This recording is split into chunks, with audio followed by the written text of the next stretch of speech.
Good evening to one and all.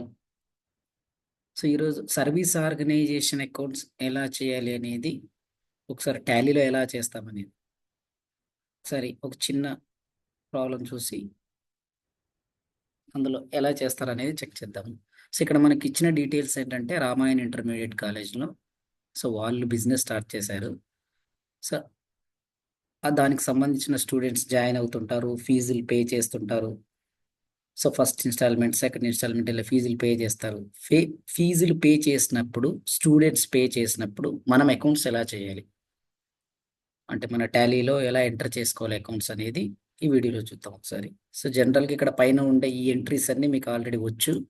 So దీని గురించి discussion వద్దు. సో జనరల్గా కాలేజెస్లో కానీ స్కూల్స్లో కానీ అకౌంట్స్ వేయాలి అంటే మనం ఇయర్ ఎండ్లో ఏమేమి అకౌంట్స్ ప్రిపేర్ చేస్తామంటే నాన్ ట్రేడింగ్ ఆర్గనైజేషన్ వాళ్ళకి income and expenditure, receipts and payments, balance sheet. అదే ట్రేడింగ్ ఆర్గనైజేషన్ వాళ్ళకైతే trading account, P and L account, balance sheet.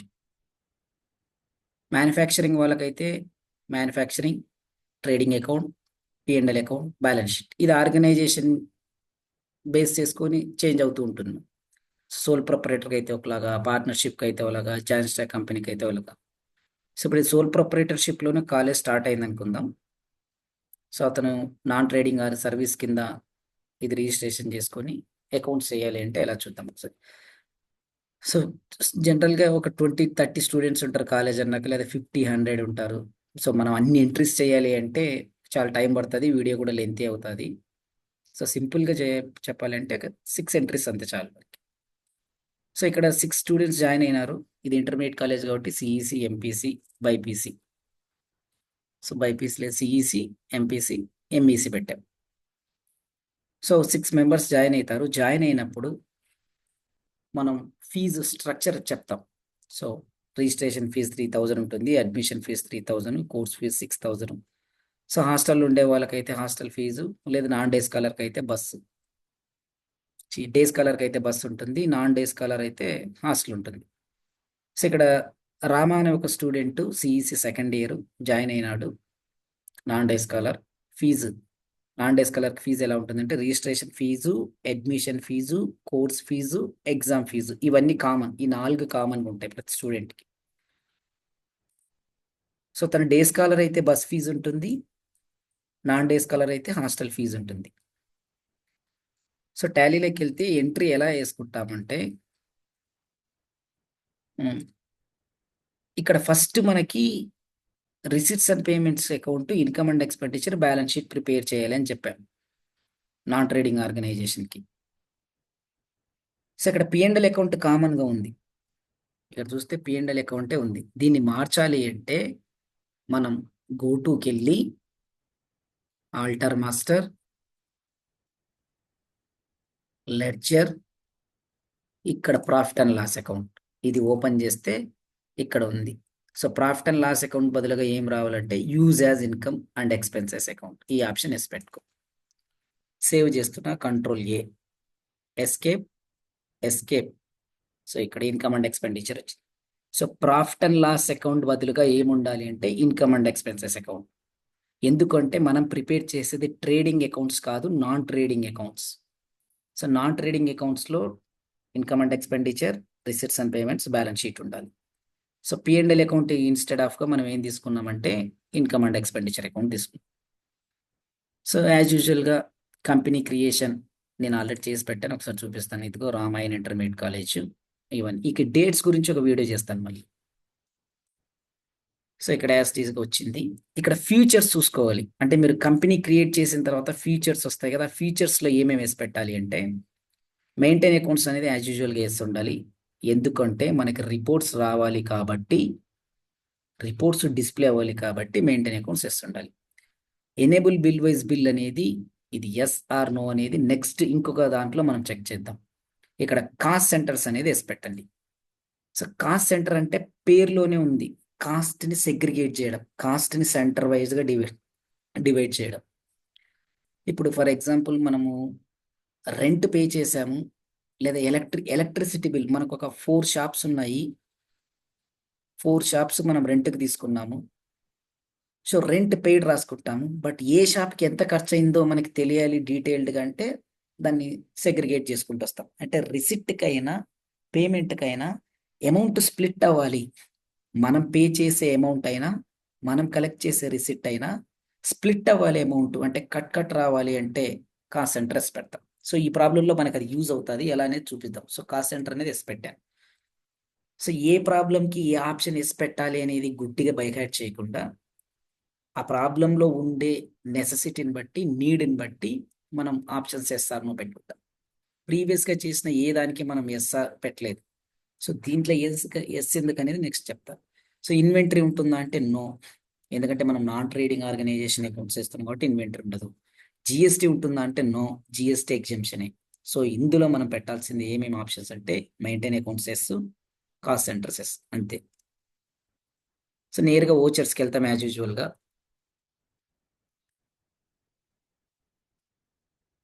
ఇక్కడ సో ఫస్ట్ ఒక స్టూడెంట్ జాయిన్ అయినాడు. రామ అనే స్టూడెంట్ సెకండ్ ఇయర్కి జాయిన్ అయినాడు. వాడి అడ్మిషన్ నంబర్, వాడికి ఎంత ఫీజు అని చెప్పే మనం నాన్ డేస్ కలర్ అయితే బాబు నీకు 3, 3, 6, 12, ఒక 3, 15 నువ్వు నాన్ డేస్ కలర్ కాబట్టి నీకు హాస్టల్ ఉంటుంది ఒక 20,000. అంటే 3, 3, 6, 6, 12, ఇది ఒక 3, 15 ప్లస్ ఒక 20, 35,000 బాబు అని చెప్పాను. 2 ఇన్స్టాల్మెంట్లో కట్టేసుకోవచ్చు అని చెప్పాను. సో 35,000. వీడు ఒక 10,000 మనకు కట్టాడు అనుకుందాం. ఒక 10,000 కట్టాడు. ఎంట్రీ ఏం రాసుకుంటాం? Cash debit. క్యాష్ దేని ద్వారా వస్తుంది? స్టూడెంటా, స్టూడెంట్ ఫీనా? స్టూడెంట్ నేమ్ రాయాలా, స్టూడెంట్ ఫీ రాసుకోవాలా? క్యాష్ వస్తే డెబిట్. మనకి దేని ద్వారా వస్తుందో అది క్రెడిట్. ఇప్పుడు దేని ద్వారా వస్తుందంటే స్టూడెంట్ ఫీ ద్వారా. సో స్టూడెంట్ ఫీ క్రెడిట్ ఇస్తాం 10,000.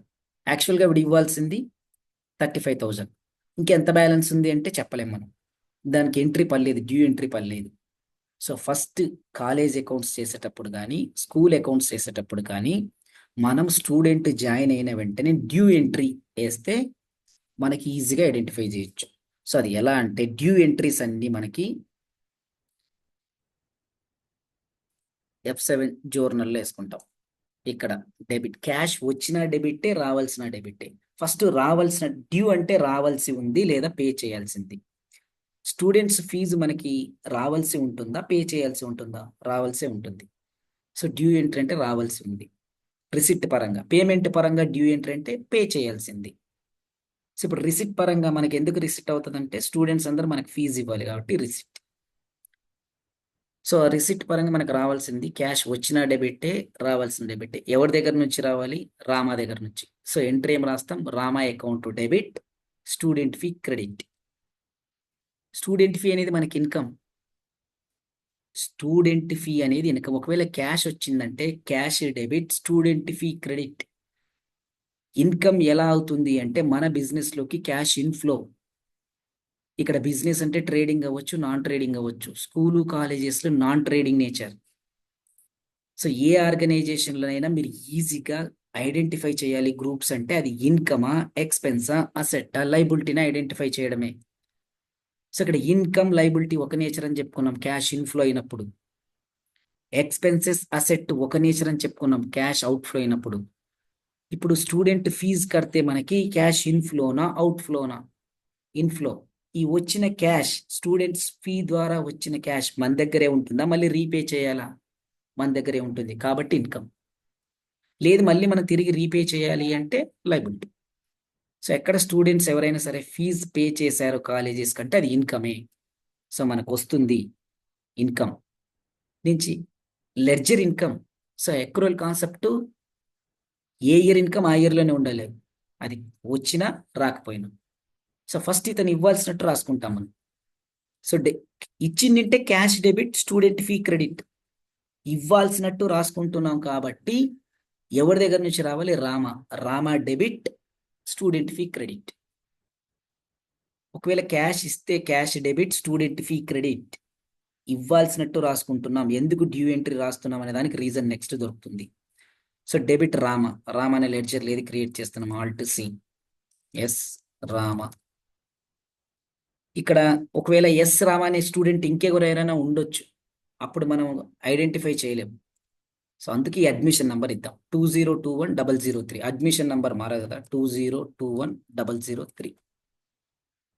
Same admission number. Enter under group. Students మనకి ఫీజు ఇవ్వాలి అంటే మనకు రావాల్సి ఉంది వాళ్ళ దగ్గర నుంచి డేటాస్. మనము సర్వీస్ ప్రొవైడ్ చేశాం, స్టూడెంట్స్కి టీచింగ్ అనే సర్వీస్ ప్రొవైడ్ చేశాం, లేదా ఒక కస్టమర్కి సేల్ చేశాం. కస్టమర్కి సేల్ చేసి ఇంకా డబ్బులు మనకు రావాల్సి వస్తున్నాయంటే సండ్రీ డేటార్ ఇచ్చాం. అలాగే స్టూడెంట్కి సర్వీస్ ప్రొవైడ్ చేసాం, డబ్బులు ఇంకా మనకి రావాలి కాబట్టి సండ్రీ డేటార్. ఇక్కడ సండ్రీ డేటార్ ఇస్తే సరిపోతుంది, కానీ సండ్రీ డేటార్ ఓపెన్ చేయగానే అక్కడ మొత్తం స్టూడెంట్స్ 100 మెంబర్స్ ఉన్నారంటే 100 మెంబర్స్ అక్కడే కనపడిపోతారు. అలా వద్దు. మనకి రిపోర్ట్స్ మనకి వ్యూ ఎలా ఉండాలంటే ఈజీ యాక్సెస్లో ఉండాలి. అంటే మనకి ఎంపీసీ వాడిది ఓపెన్ చేస్తే first year separate, second year separate, అందులో మళ్ళీ English medium separate, Telugu medium separate, A section separate, B section separate, ఇలా రావాలి మనకి. So MPC first data open చేయగానే ఎంపీసీ, సిఈసి, హెచ్ఈసి మన గ్రూప్స్ అన్ని కనపడాలి. మళ్ళీ ఎంపీసీ ఓపెన్ చేయగానే first year separate, second year separate. So ఈ ప్రీవియస్గా మనం చేసిన ప్రతి ప్రాబ్లమ్స్ ఒక లెడ్జర్కి గ్రూప్ క్రియేట్ చేసాం, కానీ కొత్త లెడ్జర్స్ ఏవైనా ఉంటే క్రియేట్ చేసాం, కానీ గ్రూప్స్ అయితే క్రియేట్ చేయలేం. ఇప్పుడు ఈ ప్రాబ్లంలో గ్రూప్ క్రియేట్ చేద్దాం. సో కొత్తది ఏదైనా సరే, new ledger, group or stock item, anyone ఏదైనా క్రియేట్ చేయాలంటే షార్ట్ కట్ కి Alt+C. సో ఇక్కడ గ్రూప్ ఏది మనకి అంటే ఫస్ట్ వీడు ఏ గ్రూప్ లో ఉన్నాడు, CEC second year. So first CEC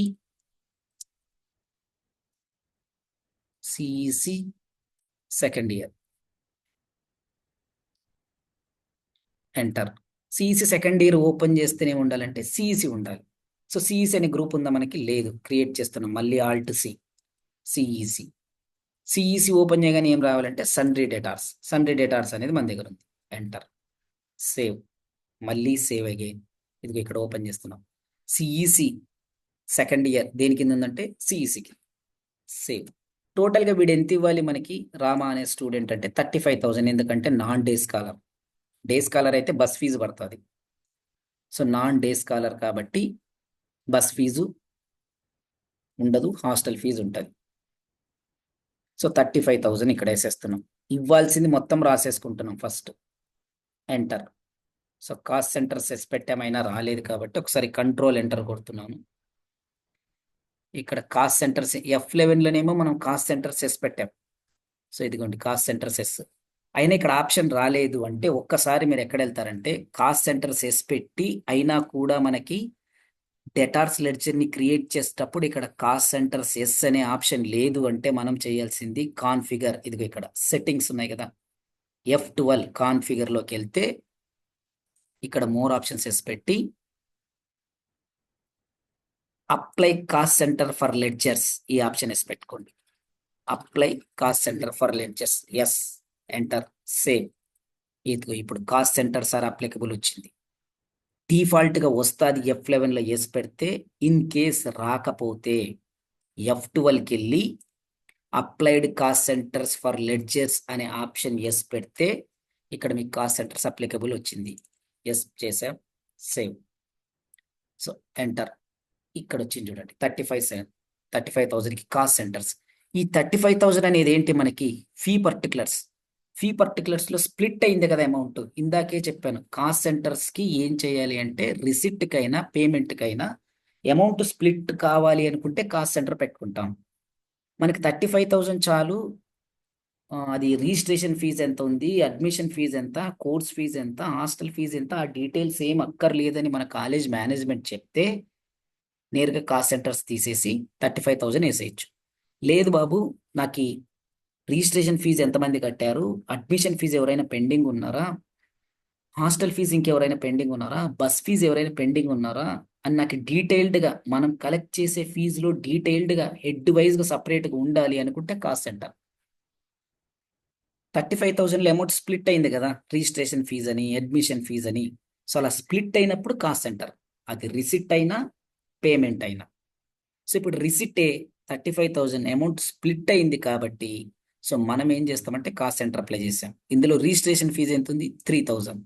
space bar కొడుతున్నాను. ఇక్కడ లిస్ట్ ఆఫ్ కాస్ట్ సెంటర్స్ ఉన్నాయా? ఇవే కాస్ట్ సెంటర్స్, ఇవే కాస్ట్ సెంటర్స్ ఇవి. ఈ కాస్ట్ సెంటర్స్ లేవు కదా మనకి, అంటే మన అమౌంట్ స్ప్లిట్ అయ్యే వాటికి కాస్ట్ సెంటర్స్ పెడతాం. లేవు కాబట్టి క్రియేట్ చేస్తున్నాం. రిజిస్ట్రేషన్ ఫీ ఆల్ట్ సి కొట్టి రిజిస్ట్రేషన్ ఫీ ఎంటర్. ప్రైమరీనే, ఇంకేం లేదు. ఎంత దాని వాల్యూ అంటే 3000 ఎంటర్. ఇంకోటి ఏది ఉంది మనకి?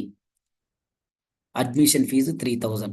అడ్మిషన్ ఫీజు కూడా లేదు. Creation admission fee enter enter save 3000 ఇది కూడా ఎంటర్. నెక్స్ట్ కోర్స్ ఫీ 6000 ఇది కూడా లేదు. క్రియేట్ చేస్తున్నాం 6000. అయితే నాన్ డే స్కాలర్ కాబట్టి హాస్టల్ ఫీజు ఎంత ఉంది? 20,000.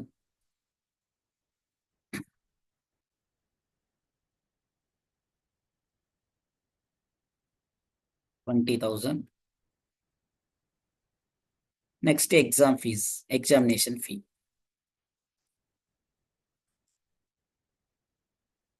3000. సో అంత అయిపోయింది. ఇదిగో ఇక్కడ డిస్ప్లే అయింది. సో రామ అనే స్టూడెంట్ 35,000 ఇవ్వాలి. అయితే ఏమేమి ఇవ్వాలి అంటే registration fee 3000, admission fee 3000, course fee 6000, hostel fees 20,000, exam fees 3000. ఇవన్నీ మనకి ఇవ్వాలి. నాకు ఈ డీటెయిల్స్ వద్దు, ఈ డీటెయిల్స్ అక్కర్లేదు, నాకు టోటల్గా ఎంత పే రావాలో తెలిస్తే చాలు అనుకుంటే అప్పుడు కాస్ట్ సెంటర్స్ నో పెట్టేసి. లేదు నాకు డీటెయిల్గా తెలియాలి, రిజిస్ట్రేషన్ ఫీజు ఎంత రావాలి, అడ్మిషన్ ఫీజు ఎంత రావాలి అని డీటెయిల్డ్గా తెలియాలనుకుంటే కాస్ట్ సెంటర్స్ పెడతాం. సో ఇప్పుడు క్రెడిట్ ఏమవ్వాలి? సో క్యాష్ వచ్చింది. ఇవి ఎప్పుడైనా సరే ఇవి బాగా అబ్జర్వ్ చేయండి. వీటిని మనం లెడ్జర్స్గా క్రియేట్ చేయలేదు, ఓన్లీ కాస్ట్ సెంటర్గా క్రియేట్ చేసాం మన కన్వీనియంట్ కోసమే. మనకి ఇంకా ఏ హెడ్స్ నుంచి ఎంత రావాలి అనేది మాత్రం ఇచ్చాం. లెడ్జర్స్ క్రియేట్ చేస్తేనే బుక్స్ ఆఫ్ అకౌంట్స్కి మనకి ఎఫెక్ట్ ఇస్తుంది. కాస్ట్ సెంటర్స్ క్రియేట్ చేస్తే బుక్స్ ఆఫ్ అకౌంట్స్కి ఎఫెక్ట్ ఇయ్యదు. సో ఇప్పుడు మనకి రామా దగ్గర నుంచి ఏమేమి ఫీజులు రావాలంటే సేమ్ ఇవే రావాలి. Registration fees, admission fees, course fees, hostel fees, exam fees. ఏమంటే అది ఇన్కమ్. ఇక్కడ కాస్ట్ సెంటర్స్ కోసం పెట్టామంతే, ఇది లెడ్జర్ క్రియేట్ చేయలేదు. సో ఇక్కడ క్రెడిట్ లింక్ క్రియేట్ చేస్తామంటే క్యాష్ వచ్చిన డెబిటే, రావాల్సిన డెబిటే. ఎవరి దగ్గర నుంచి రావాలి? రామా. దేనికోసం అంటే స్టూడెంట్ ఫీ. స్టూడెంట్ ఫీలో హెడ్స్ ఉన్నాయి కదా, రిజిస్ట్రేషన్ ఫీజు సపరేట్ అని, అడ్మిషన్ ఫీజు సపరేట్ అని.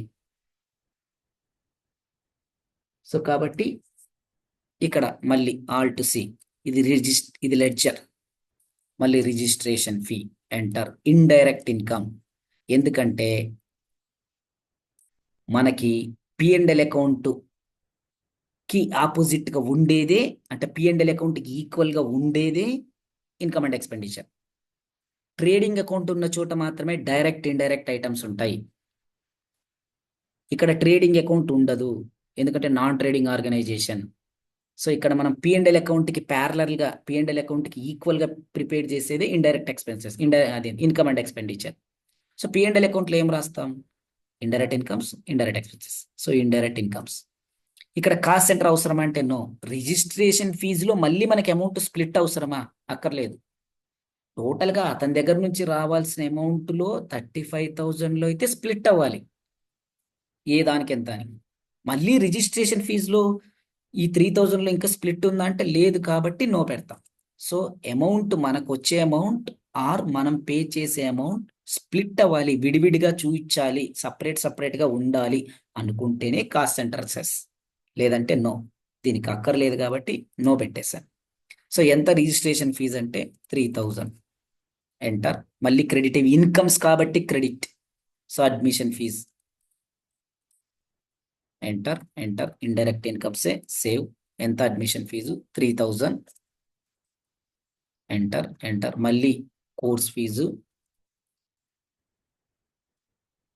ఇండైరెక్ట్ ఇన్కమే సేవ్ చేసేస్తున్నాను. కోర్స్ ఫీజు ఎంత? 6,000. Hostel fee save 20,000 enter. Exam fee save 3,000. ఇదిగో ఇదే ఎంట్రీ. ఫస్ట్ డ్యూ ఎంట్రీ వేసాం మనం, జోర్నల్ ఎంట్రీ. ఇతను ఇవ్వాల్సింది ఎంత అనేది వేసాం. నెక్స్ట్ ఈ అబ్బాయి జాయిన్ అయ్యేటప్పుడు ఒక 10,000 కట్టాడు అనుకుందాం. సో 10,000 కట్టేశాడు అంటే వెంటనే రిసిప్ట్ వేసుకుంటాం. అప్పుడు ఇవ్వాల్సిన బ్యాలెన్స్ తెలిసిపోతుంది. ఫస్ట్ ఈ డ్యూ ఎంట్రీ ఎందుకంటే అతను ఇంకెంత ఇవ్వాలా బ్యాలెన్స్ అనేది తెలియడం కోసం ఇది వేస్తున్నాం.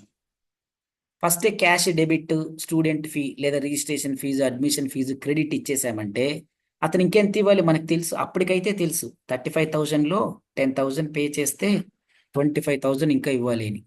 కానీ 100 నంబర్ ఆఫ్ స్టూడెంట్స్ ఉన్నప్పుడు మనం ఐడెంటిఫై చేయలేం కాబట్టి సో ఫస్ట్ డ్యూ ఎంట్రీ వేసి తర్వాత రిసిప్ట్ ఎంట్రీ వేస్తాం. సేవ్. నెక్స్ట్ ఎవరిది ఉంది? సీత. సో ఒక నాన్ డే స్కాలర్ అయింది కదా, డే స్కాలర్ది చూద్దాం. రావణ చూద్దాం. సో రామ అయిపోయింది, రావణ. సో ఇతను day scholar, MPC second year ఇతను. సో ఇతనిది కూడా మళ్ళీ డ్యూ ఎంట్రీని క్రియేట్ చేయాలి. So alt C, Ravana, number మనకి అడ్మిషన్ నంబర్ 20210009, 20210009. సో ఇదేంటంటే సన్రీ డేటార్స్ ఇవ్వకూడదు, గ్రూప్ వైజ్గా ఉండాలి కదా మనకి. సో ఇతనే group MPC second year creation చేస్తున్నాం. Alt C, MPC first MPC second year ఇవ్వాలి. Enter, enter. అండర్ గ్రూప్ ఏం రావాలి? ఎంపీసీ రావాలి. ఎంపీసీ సెకండ్ ఇయర్ ఓపెన్ చేస్తే ఎంపీసీ రావాలి. ఎంపీసీ అనే గ్రూప్ ఉందా మనకి అంటే లేదు. Creation alt C, MPC, enter, enter. So MPC దేని కింద ఉండాలి అంటే సన్రీ డేటార్స్. Save, save. ఇక్కడ cost centres, yes cost centres only స్టూడెంట్స్కి మాత్రమే అప్లై అవుతాయి. స్టూడెంట్ని క్రియేట్ చేసే లెడ్జర్కి మాత్రమే అప్లై చేస్తున్నాం. ఎందుకంటే వాళ్ళు ఇవ్వాల్సిన అమౌంట్ అక్కడే కదా స్ప్లిట్. సో డే స్కాలర్ ఎంత ఇవ్వాలి? సేమ్ 33612. ఇదొక బస్ ఫీజు 10, 22, 25 ఇవ్వాలి. సో డే స్కాలర్ అయితే 25 ఎందుకంటే హాస్టల్ ఫీజు ఉండదు. ఎంటర్. సో 2,50,000 పడింది, 25,000. ఎంటర్. సో ఏమేమి ఇవ్వాలి అంటే మన దగ్గర కొన్ని ఆల్రెడీ హెడ్స్ క్రియేట్ చేసాం. రిజిస్ట్రేషన్ ఫీజ్ 3,000,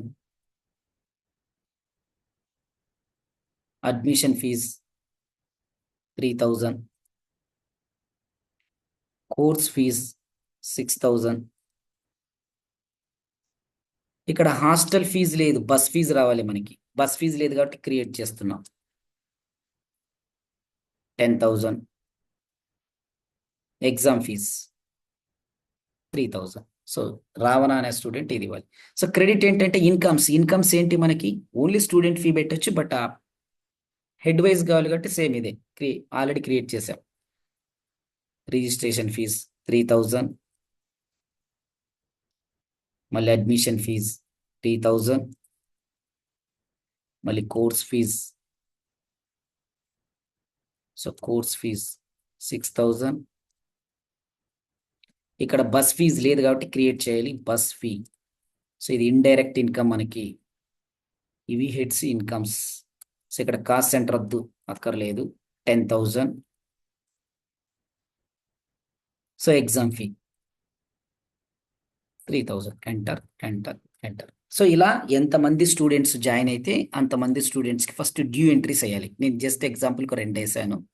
సో ఇప్పుడు వీళ్ళిద్దరు ఫీజు కట్టారనుకుందాం. రామ ఫీజు పే చేశాడు. ఎంత? 3, 3, 6, 12, 12 ఒక 3, 15, 15 ఒక 8, 23.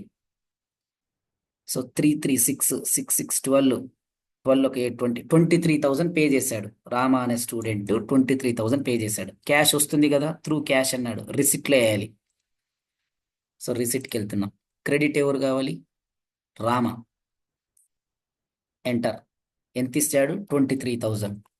ఇంకెంత ఇవ్వాలి మనకి అంటే ఇదిగో 12,000 ఇవ్వాలి. ఏమేమి ఇస్తున్నాడు ఇప్పుడు మనకి? 23,000లో ఏ హెడ్స్ పే చేస్తున్నాడు? రిజిస్ట్రేషన్ ఫీ ఎంత? 3,000. Admission fee 3,000. Course fee 6,000. ఇక్కడ ఇచ్చాడు particulars. Exam fee 3,000, hostel fee 8,000. Exam fee 3,000, hostel fee 8,000. ఇది ఇతను ఇచ్చిన హెడ్స్. డెబిట్ ఏమవ్వాలి అంటే cash. So cash debit, Rama credit, ఎందుకంటే ఫీజు అతని దగ్గర నుంచి వస్తుంది కాబట్టి. అయితే మనకి ఏ ఏ హెడ్స్ ఇచ్చారని చూసాం. Enter, enter, enter. సో ఇంకొక స్టూడెంట్ ఎవరు, రావణ దేశం. రావణ ఎంత ఇచ్చాడు, 336, 66, 12, 12, 3, 15, 20. సో ఈ అబ్బాయి 20,000 ఇచ్చాడు. సో రిసిట్టే, మళ్ళీ క్రెడిటే, రావణ 20,000. సో ఏమేమి ఇస్తున్నాడు అంటే ఇక్కడ హెడ్స్ ఉన్నాయి, రిజిస్ట్రేషన్ ఫీజ్, అడ్మిషన్ ఫీజ్. ఇది కేవలం మన కన్వీనియంట్కే ఎంత ఇచ్చాడు అనేది రిజిస్ట్రేషన్ ఫీజ్. మనకి హెడ్ వైజ్గా అక్కర్లేదు అనుకుంటే కాస్ట్ సెంటర్స్ నో పెట్టేయచ్చు, అవసరం లేదు. మనకి హెడ్ వైజ్గా ఎందుకు యూజ్ అవుతుంది నెక్స్ట్ తెలుస్తుంది. మరి కోర్స్ ఫీజ్ 6,000, తర్వాత bus fees, exam fees 3,000, bus fee 5,000. So debit ఏమవ్వాలంటే cash. Enter, enter, enter. So ఇప్పుడు మనల్ని కాలేజ్ మేనేజ్మెంట్ పిలిపించింది యాజ్ అకౌంటెంట్గా. సో మనం అకౌంటెంట్ కాబట్టి మనల్ని పిలిపించింది. బాబు, రామ అనే స్టూడెంట్ ఇంకా ఎంత పే చేయాలి, లేదా ఓవరాల్గా మొత్తం స్టూడెంట్స్ ఎంత బ్యాలెన్స్ ఉన్నారు, ఉంటే ఎవరెవరు ఎంతెంత పెండింగ్ పెట్టారు. సార్ రామ అనే స్టూడెంట్ మనకి ఇంకెంత ఇవ్వాలి, ఫస్ట్ ఎంత పే చేశాడు, ఇంకెంత ఇవ్వాలి. సో ఇంకెంత ఇవ్వాలి అంటే ఇక్కడ తెలిసిపోతుంది. ఇదిగో రామ అనే స్టూడెంట్ ఎంటర్ చేస్తే సార్ ఇంకా 12,000 ఇవ్వాలి సార్ అని ఇక్కడ చెప్పేస్తాం బ్యాలెన్స్. బాబు ఏ హెడ్స్ ఇంకా ఎంత, 12,000లోని ఏమేమి ఇవ్వాలి, హాస్టల్ ఫీజు ఎంత ఉంది, ఎగ్జామ్ ఫీజు ఎంత ఉంది, ఇవి ఏవేవి పెండింగ్ పెట్టాడు అవి తెలియాలి నాకు అన్నప్పుడు రిపోర్ట్ చెక్ చేయాలి అంటే గోటుకి వెళ్ళి కాస్ట్ సెంటర్ రిపోర్ట్స్ అని ఇక్కడ ఉంది మీకు ఆప్షన్. గోటులో కాస్ట్ సెంటర్ రిపోర్ట్స్, ఎంటర్. ఇక్కడ first option cost centre breakup of ledger. Cost ledger wise గా మనకి బ్రేకప్ అవ్వాలి కాస్ట్ సెంటర్. ఎంటర్. ఎవరిది కావాలి మనకి, రామాది. ఎంటర్. ఇక్కడ చూడండి. సో ఫస్ట్ ఎంత ఇవ్వాల్సినట్టు రాసుకున్నాం, 35,000. ఇచ్చింది ఎంత, అతను కలెక్ట్ చేసింది 23,000. బ్యాలెన్స్ ఎంత, 12,000. ఏది ఉన్నాడు బ్యాలెన్స్ అంటే ఇది ఇక్కడ చూపిస్తుంది బ్యాలెన్స్. హాస్టల్ ఫీజు 20,000 ఇవ్వాల్సిన చోట 8,000 ఇచ్చాడు, ఇంకా బ్యాలెన్స్ ఎంత ఉన్నాడు అంటే 12,000. ఇప్పుడు రిపోర్ట్. సో కంట్రోల్ పి కొడుతున్నా, ప్రివ్యూ. ఈ కాపీ అతనికి ఇచ్చేస్తాం. ఎందుకో. సో బాబు టోటల్గా నువ్వు 35 ఇవ్వాలి అంటే 23 ఇచ్చావు, ఇంకా 12,000 బ్యాలెన్స్ ఉంది. ఏది బ్యాలెన్స్ ఉందంటే హాస్టల్ ఫీజు, ఇది కట్టేసి ఇలా. ఇంకొక స్టూడెంట్ ఎవరు, రావణ. ఎంటర్. వీడేమేం బ్యాలెన్స్ ఉన్నాడంటే 5,000 ఉన్నాడు. 25,000 ఇవ్వాల్సిన చోట 20,000 పే చేశాడు, ఇంకా 5,000 ఏది ఉందంటే బస్ ఫీజ్. 10,000 బస్ ఫీజ్ అంటే 5,000 పే చేశాడు, 5,000 బ్యాలెన్స్ ఉన్నాడు. ఇలా ప్రతి స్టూడెంట్కి ఫస్ట్ డ్యూ ఎంట్రీ వేసి, వాడు వెంటనే ఫీజు పే చేసిన వెంటనే మనకి ఫీజు పే చేసిన వెంటనే రిసిప్ట్లో వేసుకుంటే సరిపోతుంది. అయితే ఇక్కడ మనం స్టూడెంట్ని క్రియేట్ చేసేది ఇంకొకటి చూద్దాం. So Sita MPC first year. So Sita లేదు కాబట్టి లెక్చరు క్రియేట్ చేస్తున్నాం, ఆల్ట్ సి. అండర్ గ్రూప్ మనం కొత్తది క్రియేట్ చేయాలి కాబట్టి alt C. First MPC first year. MPC first year open చేస్తేనే దేనికి ఉండాలి, ఎంపీసీ ఆల్రెడీ మన దగ్గర ఉంది. సో సెకండ్ ఇయర్ ఆల్రెడీ ఇంతకుముందు క్రియేట్ చేస్తే ఇప్పుడు ఫస్ట్ ఇయర్ క్రియేట్ చేస్తున్నాం. సో ఇంకా అక్కర్లేదు. సేవ్. కాస్ట్ సెంటర్స్ ఎస్ అంటే ఎస్. ఇక్కడ స్టూడెంట్ అడ్రస్ ఇవన్నీ ఇక్కడ రాసేసేయచ్చు. సేవ్. సో ఎంత ఇవ్వాలి సీత మనకి, నాన్ డే స్కాలర్ అమ్మాయి. సో నాన్ డే స్కాలర్ అమ్మాయి కాబట్టి మనకి హాస్టల్ ఫీజుతో సహా వస్తుంది అంటే 35,000. So 35. Enter. Same registration fees 3,000, admission fees 3,000, course fees 6,000, exam fee 3,000. So non day scholar కాబట్టి hostel fee 20,000. Save. So credit ఏమవ్వాలంటే same incomes, registration fee 3,000, admission fee 3,000, course fee 6,000, exam fee 3,000, hostel fee 20,000. Save save save. ఇప్పుడు సీత అనే student ఎంత pay చేశారు మనకి అంటే ఎక్కడ వెళ్తాం? Go to cost centre reports, ఇక్కడ cost centre of breakup of ledger, ఇక్కడ సీత తను ₹1 కూడా పే చేయలేదు. 35,000 బ్యాలెన్స్ మొత్తం అదే ఉంది. అమౌంట్ రావాల్సినప్పుడు డెబిట్లు వేస్తున్నాం, తీసుకున్నప్పుడు క్రెడిట్లు వేస్తున్నాం కాబట్టి సో క్రెడిట్ ఏమవ్వలే, 35,000 పెండింగ్ ఉంది. ఇలా ఇచ్చింటే క్రెడిట్లో పడేది. సో ప్రీవియస్ ఇద్దరు స్టూడెంట్స్కి చూస్తే మనకి కనపడుతుంది ఇక్కడ ఎంత ఇచ్చారు, ఎంత బ్యాలెన్స్ అని. సో ఇలా వచ్చిన తర్వాత రిపోర్ట్స్ చెక్ చేయాలి మనం. ఇన్కమ్ అండ్ ఎక్స్పెండిచర్, ఇది indirect incomes, indirect expenses, admission fees, bus fees, course fees మొత్తం ఇలా వచ్చేస్తాయి. టోటల్ ఇన్కమ్స్ ఎంత అంటే 95,000. ఇప్పుడు సేమ్ బ్యాలెన్స్ షీట్కి వెళ్తాం. గో టు బ్యాలెన్స్ షీట్, డీటెయిల్గా చూడడానికి ఆల్ట్ F1. ఇదిగో సన్డ్రీ డేటార్స్. మనము స్టూడెంట్స్కి డైరెక్ట్గా సన్డ్రీ డేటార్స్ అనే హెడ్ ఇచ్చింటే ఇక్కడ ఓపెన్ చేయగానే ఇక్కడ మొత్తం డిస్ప్లే అయిపోతుండ్రి. 20 ఇస్తారా, 50, 60 మొత్తం. కానీ ఇక్కడ మనకి గ్రూప్ వైజ్గా సెగ్రిగేట్ అయింది. గ్రూప్ ఇవ్వడం వల్ల అక్కడ ఎంపీసీ, సెకండ్ సిఈసి ఇవ్వడం వల్ల గ్రూప్ వైజ్గా సెట్ అయిపోయింది. సో ఇప్పుడు మనకి మన కాలేజ్లో ఎన్ని groups CEC, MPC, BiPC, HEC ఉన్నాయి అంటే 4 గ్రూప్స్ డిస్ప్లే అవుతాయి. సో సిఈసి ఓపెన్ చేయగానే సెకండ్ ఇయర్ వాళ్ళు ఇంకా 12,000 ఇవ్వాలి. ఎవరు ఇవ్వాలి అంటే రామ. యాక్చువల్గా ఇవ్వాల్సింది ఎంత? 35, ఇచ్చింది ఎంత? 23, బ్యాలెన్స్ ఎంత? 12. ఎంటర్ చేస్తుంది ఇదిగో ఇక్కడ. సో 35 ఇవ్వాల్సింది 23 ఇచ్చాడు, రిసిప్ట్, ఇంకా 12,000 balance. Escape escape escape escape. ఎంపీసీకి వద్దాం. సో ఎంపీసీ ఓపెన్ చేయగానే first year separate, second year separate. So first year వాళ్ళేమో 35,000 ఇవ్వాలి, సెకండ్ ఇయర్లోనేమో 5,000 ఇవ్వాలి. ఎందుకంటే డేటార్స్ మనకి రావాల్సింది బ్యాలెన్స్ డెబిటే కదా. టోటల్గా ఎంత రావాలి ఎంపీసీ నుంచి అంటే 40,000. సో ఫస్ట్ ఇయర్లో ఎవరు ఇవ్వాలి? సీత, ₹1 కూడా మనకి పే చేయలేదు. సో సెకండ్ ఇయర్లో ఎవరు ఇవ్వాలి? రావణ, 5,000 ఇవ్వాలి. యాక్చువల్గా ఇవ్వాల్సింది ఎంత అంటే 25, 20 ఇచ్చాడు. ఇలా రిపోర్ట్స్ అన్ని చెక్ చేసుకుంటూ income and expenditure, balance sheet check చేసుకుంటాం. సో ఫస్ట్ ఇవ్వాల్సినప్పుడు డ్యూ ఎంట్రీ వేస్తాం, తర్వాత వచ్చిన వెంటనే రిసిప్ట్ ఎంట్రీ. ఇదే కాలేజ్ అకౌంట్స్. ఇక్కడ ఇంకా నార్మల్ ఎంట్రీస్, ఇవి క్యాష్ డిపాజిట్ చేయడము, టీచింగ్ స్టాఫ్ శాలరీస్ పే చేయడము, స్టేషనరీ, మన బుక్ స్టాల్ కావాల్సిన అంటే మనం కాలేజ్ కావాల్సిన స్టేషనరీ, కాలేజెస్కి బస్సులకి diesel, office maintenance, garden, meeting, internet charges, మన కాలేజ్కి వెబ్సైట్ ఉంటే newspapers, non teaching staff ఎవరైనా అటెండర్లు కానీ, జూనియర్ అసిస్టెంట్లు కానీ, స్టాఫ్ ఎవరైనా ఉన్నా కూడా వీటన్నిటికి ఫ్యూయల్ ఛార్జెస్, అకౌంటెంట్కి, ఆడిటర్కి, ఏదైనా హాస్టల్ ఉంది కాబట్టి మెస్ మెయింటెనెన్స్, వాటికి గ్రోసరీస్. సో ఇవన్నీ మనకి ఎక్స్పెండిచర్ నార్మల్గా పేమెంట్ స్క్రీన్లోనే ఎంటర్ చేస్తాం.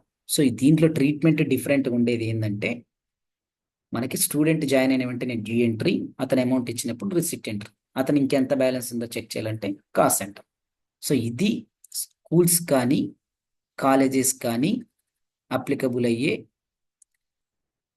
Accounting procedure.